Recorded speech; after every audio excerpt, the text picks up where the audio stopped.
Where does the connection lie? Sounds of wildlife serenade the depths of the forest, nature's echoing pulse. Often not easy to perceive, but it surrounds us. It is us. Minuscule, yet macrocosmic.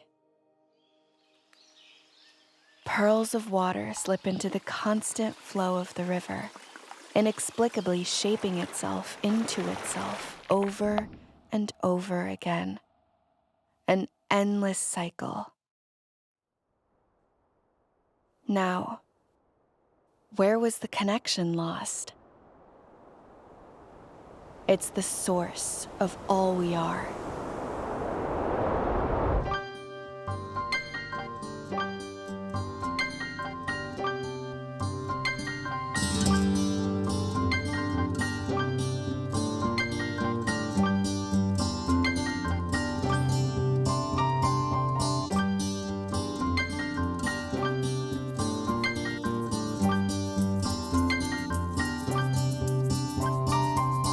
Our population will probably peak out around 11 billion people. So we are moving towards a stable population.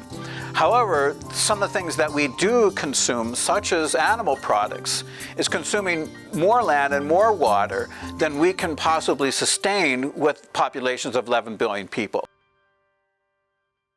I have been a teacher of various capacities since I was 30 years old. But a big passion of mine that's really shaped how I teach and how I think, for that matter, is I learned how to track animals back in the mid-1990s. And I use those experiences to bring back into the classroom because I think it's an important tool for helping young people to reconnect with the natural world, which to me has been my biggest wheelhouse, if you wish. Through tracking, I learned many different things. I mean, not only more about the ecology of the animal, but also engaged me to learn more about the ecology of the animal, because that helped me to better understand the tracks and the sign that I was seeing. But below the surface, there was something I thought that was much more important.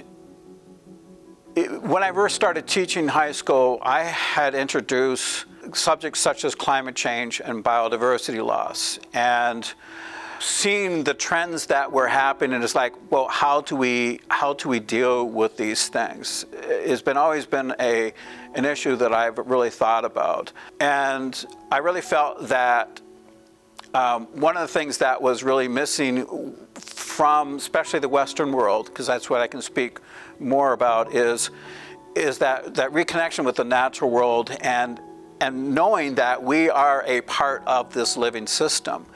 But if you look at how we behave, we are not behaving as if we do.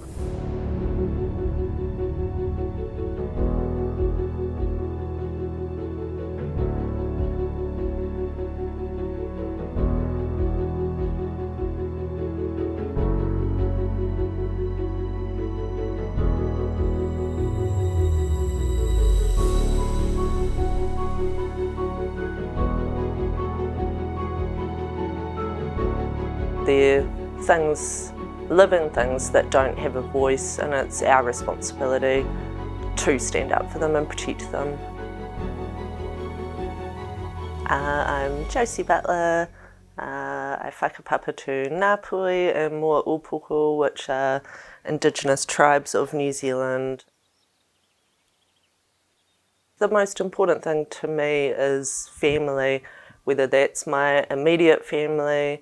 In Māori culture, we consider a lot of nature as part of our family. So one of my ancestors in my culture is a mountain. I have an ancestor that's a river, so I'd consider a lot of nature part of my extended family as well.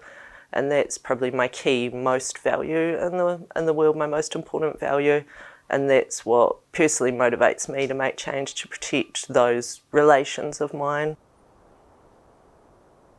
The Selwyn Huts River, my family's been fishing in for 3 generations. So it's a generational river for us that has a lot of history and a lot of fond memories. Unfortunately, the river is now condemned, and the main reason for that is the intensification of dairy farms around the area and all kind of the waste and the nitrogen all leaching down into the river, and then it's just essentially destroyed it. So yeah, really, really sad to see that.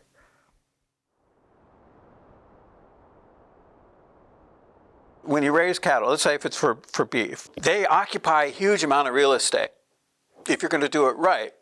So you're using land for feed for these animals, these herbivores, which eat an awful lot. And then there's a lot of water. There's a huge amount of waste. So there's a huge impact. There's not only the impact of the land that they are cultivating to feed the animals, but the area that they occupy. The land is very quickly abused as a result of that.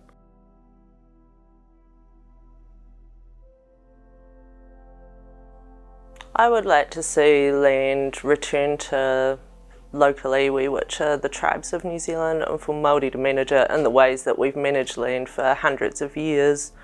I think Māori have a really good connection with the environment and knowing the land and knowing what works. I think if people actually just valued Indigenous knowledge and took it on board in the first instance, then a lot of the situations we're in wouldn't be the way they are now.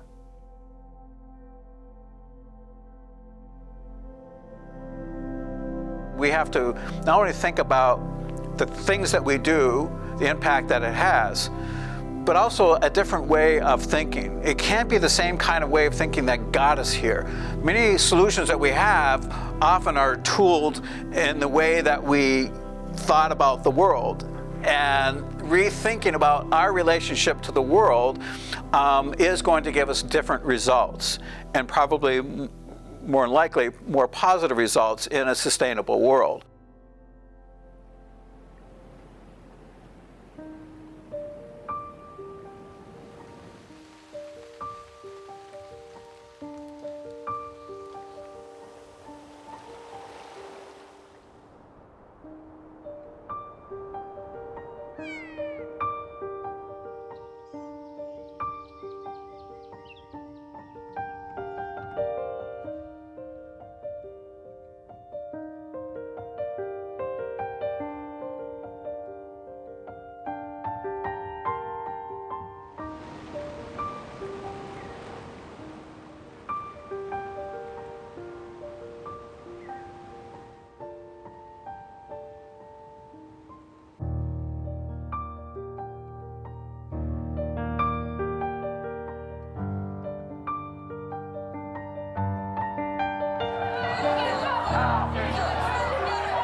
The resources and the knowledge to effectively take climate action. A lack of effective action will cost us our primary industries, our planet, and our futures. We are in this fight against climate change together because no one, not one of the 8 billion people on Earth is immune to the effects of climate change. And now is the time to act!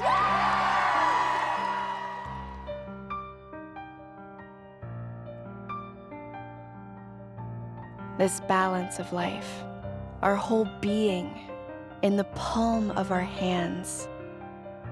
Stop crushing and release. For me, I want to be able to look generations to come in the eye and say that I did everything humanly possible I could to try and stop this situation.